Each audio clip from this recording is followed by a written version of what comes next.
Malaysia tidak lagi ditadbir oleh penipu dan pensakau. Saya pun setuju dengan indikasi bagaimana suatu berubah secara total daripada muda.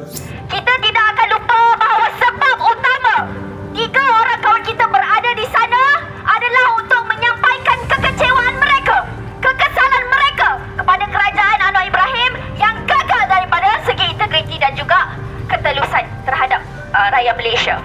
Itu kita tidak boleh lupa, kawan-kawan. Sebab itu, mesej utama yang kita mahu sampaikan pada malam ini adalah mesej yang sama yang cuba kawan-kawan kita di dalam sekarang sampaikan.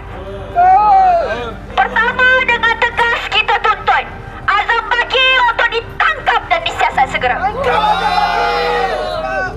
Jangan dibiarkan rakyat-rakyat kecil yang cintakan negara, yang cuba menuntut keadilan, yang akhirnya ditangkap dan dihumban. Itu kita tidak mahu lagi berlaku. Yang kedua, kita percaya bahawa saudara Azam Baki merupakan simbol reformati bagi kerajaan Madani.